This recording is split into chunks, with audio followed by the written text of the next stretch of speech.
This is the Retirement Key Podcast with Abe Abish, founder of Abish Financial Services.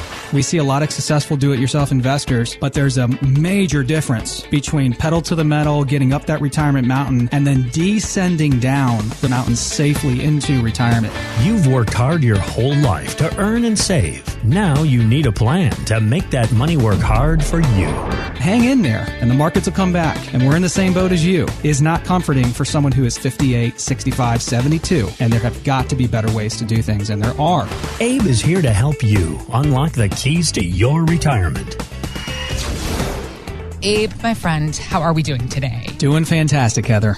Lots to talk about today. The thing is, you and I usually vibe a little bit on the front end talking about life, liberty, the pursuit of happiness. We don't have time for any of that today, Abe. We got a lot of discussion. Let's get to it. There are things happening in this world, and part of me feels a little bit guilty for being like, phew, it's not just in the United States that the drama is boiling over. Not that the situations we're seeing evolve in France are anything to laugh at, because it has become violent. With what we have seen coming out of the headlines of the French people and what's happening in that country. So much news lately. Riots protesting against the president of France, raising the country's retirement age from 62 to 64 because, as he said, it was a necessary move in order to save France's pension system. Now, back here stateside, what does that make us think of? Could the same thing happen here with Social Security? It's something we've seen it happen in the past, right? It's already happened before historically. That's right. We've all heard stories that Social Security is going to go broke. That's not really true, because as long as there are people paying into the system and working, there will be some sort of Social Security. However, Social Security itself has said if changes are not made by 2034, just 11 years from now, they'll have to start cutting back benefits and will only be able to give you 77% of what you've been promised. So some quick math on that. If you were supposed to get $3,000, you will get cut to $2,300. Abe, that's $700 a month. That's real money for people. That would cover all of my utilities in a month. That's a lot. That's a big deduction. We got to be aware, and we got to find out ways to protect ourselves against this if it happens. Well, that's exactly what I wanted to talk to you about, because what we always talk about is with every black rain cloud, there's a silver lining, and that's what we want to discover. And David Dooley is with Social Security Risk Score, and he was explaining why you need to know if your Social Security payment may be cut. Here's what he said.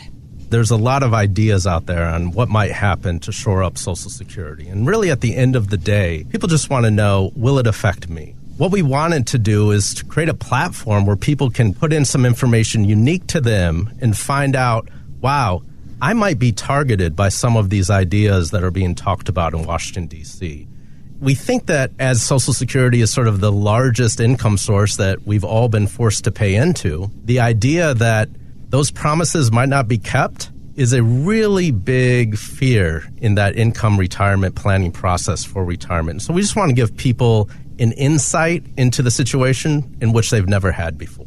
All right, Abe. So again, David Dooley is part of creating this platform to give people this information. So what does this Social Security Risk Score do? You put some information in, you get some information out, then what? Exactly. You put a good bit of information in, your ages, your assets, your risk tolerance, your Social Security benefits and all that, and when you're going to retire and all these things. And basically it spits out a score, and based on the score, it will tell you how much in Social Security benefits you could have as a reduction. In other words, depending on the score, you might have a reduction of, $700 or $800 a month. And over your lifetime, if you live into your 90s, that could mean for several $100,000 or more in reduction in Social Security benefits. And if that's the case, like you mentioned, our 23% reduction on a $3,000 monthly payment is $700 a month less over the course of your lifetime. $8,000 a year, 20 to 30 years later, could be $400,000 in less income. Would you be able to live comfortably, pay all your bills, and live the retirement of your dreams and your lifestyle with that reduction?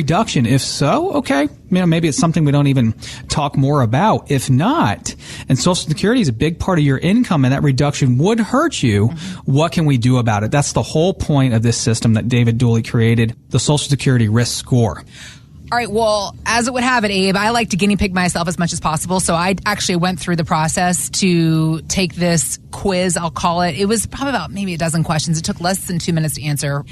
It spit my score out, and boy, howdy, I have an 84% chance of having my benefits reduced in my retirement years. One reason is because you're young, Heather. Well, that's the thing. I'm only 43. And another reason is you're female and will probably live a long ways. And man, if Social Security is around for us, I'm also 43. If it's around for us, I'll take it. But man, if you're in your 60s and pulling it right now or close to pulling it, I know it's a good concern, a decent concern for a lot of people coming into our office. So if you're listening right now, you're concerned with, is there going to be a reduction on my Social Security benefits? There probably will, right? There probably will be, just with everything going on. Yeah. Go right to our website right now, retirementkeyradio.com. And on the home page, you'll see the Social Security risk score button.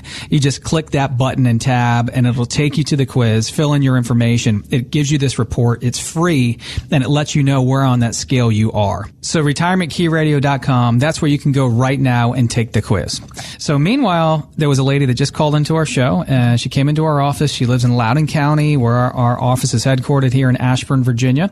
She's 60 years old, Heather. She is concerned about Social Security, retiring, having enough saved. She's got $1 million saved, but she's only 60, and she's looking to turn this page here and transition into full retirement. She's a 5 on our risk scale, just middle-of-the-road investor. She's got a bunch of 401ks. She's got a lot of cash, a lot of dead money not working too hard for her in the bank, and there's a lot of concern with the banks going on right now, too.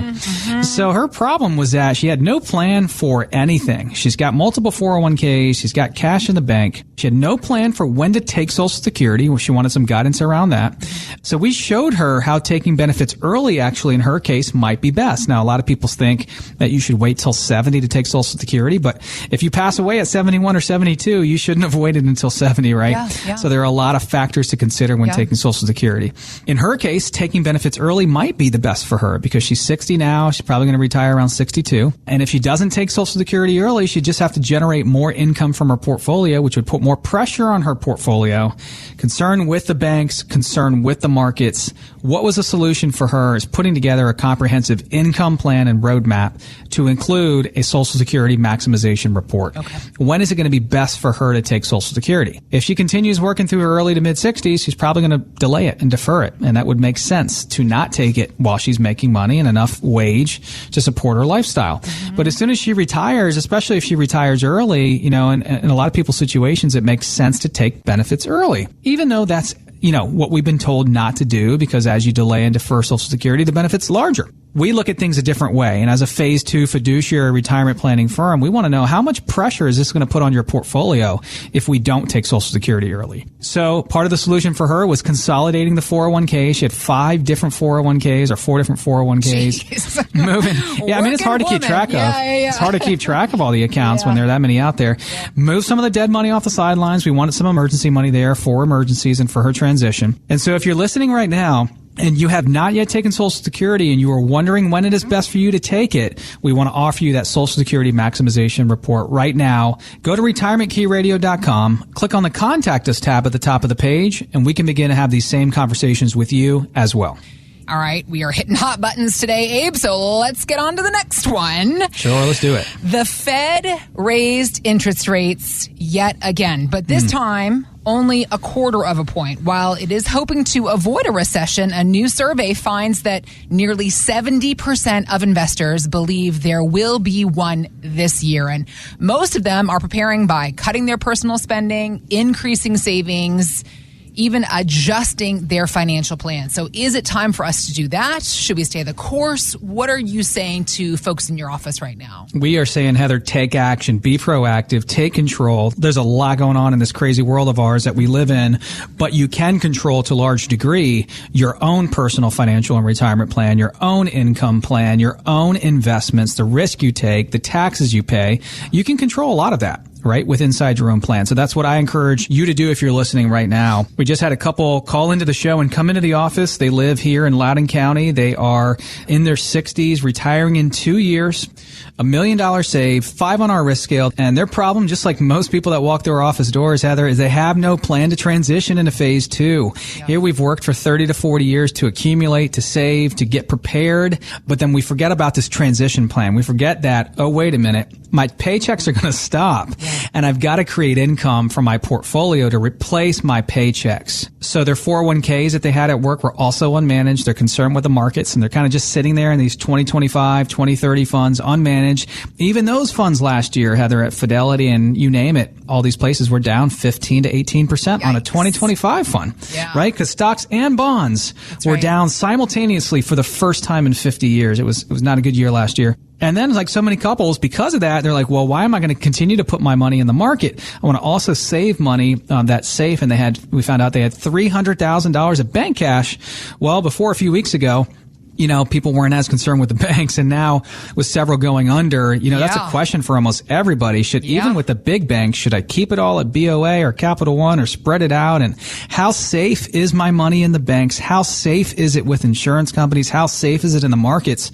Well, it depends. Right. And we want to talk through all that. So the solution for them was a comprehensive plan to manage their monies in the market, tactically manage, which is really important for someone transitioning into retirement, proactive management in the market, but keep the dollars safe that were in the bank, but work harder for them than in the banks, right? With potentially higher yields than outside of the banks. For anyone listening right now, if you just sound like a lot of these people we talk about on our show, you're thinking about transitioning into full retirement soon or already there, you're lacking a roadmap, direction for where you're headed, find out right now how close or far you are away from being able to fully retire. Have you done enough? And if you have, is this the right and appropriate plan for this transition into full retirement in the rest of your life? If you're listening right now and you're 55 and older and you've saved $500,000 or more for your retirement, go to retirementkeyradio.com, click on the Contact Us tab at the top of the page, and we can begin to have these same conversations with you as well. Thanks for listening to the Retirement Key Podcast with Abe Abish. To learn more about Abish Financial Services, visit retirementkeyradio.com and join Abe for his radio show, The Retirement Key, Saturdays at 8 a.m. and 2 p.m. and Sundays at 2 p.m. on WMAL. Investment advisory services offered through Abish Financial Wealth Management, LLC, number 310633, a registered investment advisor firm. Financial professionals are not licensed in all 50 states. To find out if Abraham Abish is licensed in your state, please call 571-577-9968. Abish Financial Services is not affiliated with nor endorsed by the Social Security Administration or any other government agency and does not provide legal or tax advice. Annuity guarantees rely solely on the financial strength and claims-paying ability of the issuing insurance company. By contacting us, you may be provided with information about insurance and annuity products offered through Abish Financial Services, Inc., Virginia Insurance License number 127820.